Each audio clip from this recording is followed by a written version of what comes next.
মনোজিৎ মিশ্রের নিয়োগ কিভাবে হয়েছিল, অ্যাটেন্ডেন্স রেজিস্টার ইতিমধ্যেই বাজেয়াপ্ত হয়েছিল, তার আসা যাওয়ার হিসেব কিন্তু এখান থেকেই তদন্তকারীরা পাবেন। কিন্তু নয়না চট্টোপাধ্যায় একেবারে ঘটনার পরপরই তিনি আমাদের প্রতিনিধির মুখোমুখি হয়ে বলেছিলেন, কলেজের ভাইস প্রিন্সিপাল তিনি দাবি করেছিলেন জিবি সুপারিশেই কিন্তু নিয়োগ করা হয়েছে অস্থায়ী কর্মী হিসেবে এই মনোজিৎ মিশ্রকে। কিন্তু এই প্রসঙ্গে অশোক দেব, ওই সাউথ ক্যালকাটা ল কলেজের জিবির প্রেসিডেন্ট তিনি কিন্তু জানিয়েছিলেন সব ম্যানেজিং কমিটির সিদ্ধান্ত, কোনো সুপারিশ তিনি করেননি।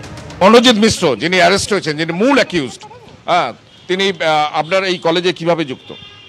এই কলেজে প্রাক্তন ছাত্র ছিল, তারপরে গভর্নিং বডি অ্যাপয়েন্টমেন্ট মানে ডাইরেকশনে সেদিন আরও দুজনের অ্যাপয়েন্টমেন্ট হয়েছিল, পিওরলি টেম্পোরারি, যেহেতু এরকম ক্লিন করতে হয় করতে হয়।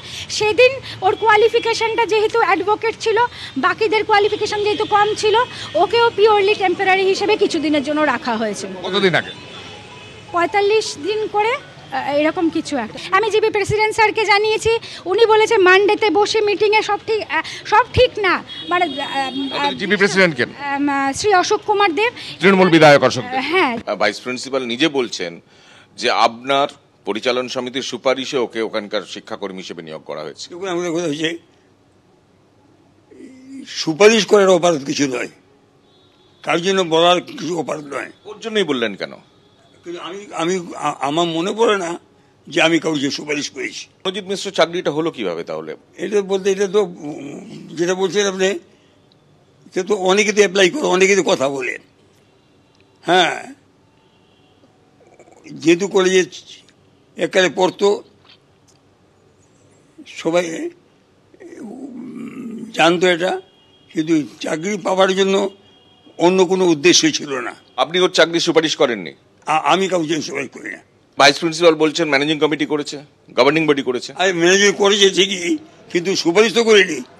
সাউথ ক্যালকাটা ল কলেজের ঘটনায়, গণধর্ষণের ঘটনায় মূল অভিযুক্ত মনোজিৎ মিশ্র, তার নিয়োগ কিভাবে হয়েছিল এবার সেটাই কিন্তু পুলিশের স্ক্যানারে ইতিমধ্যেই নিয়োগ সংক্রান্ত সমস্ত তথ্য প্রমাণ, এমনকি যে অ্যাটেন্ডেন্স রেজিস্টার ছিল সেটাও পুলিশ বাজেয়াপ্ত করেছে। কথা বলবো আমাদের প্রতিনিধি ময়ূক ঠাকুর চক্রবর্তীর সঙ্গে। ময়ূক, একে একে বিভিন্ন রকমের সার্কামস্ট্যান্সিয়াল এভিডেন্স থেকে শুরু করে মেডিকেল এভিডেন্স সবটাই পুলিশ নিজেদের কাছে নিচ্ছে, এমনকি আজকে ঘটনার পুনর্নির্মাণও হয়েছে। গতকাল জিবির যে রেজিস্টার সেটা তারা বাজেয়াপ্ত করেছিল এবং তারপরে এই অ্যাটেন্ডেন্স রেজিস্টার বাজেয়াপ্ত করা তদন্তের জন্য কতটা গুরুত্বপূর্ণ?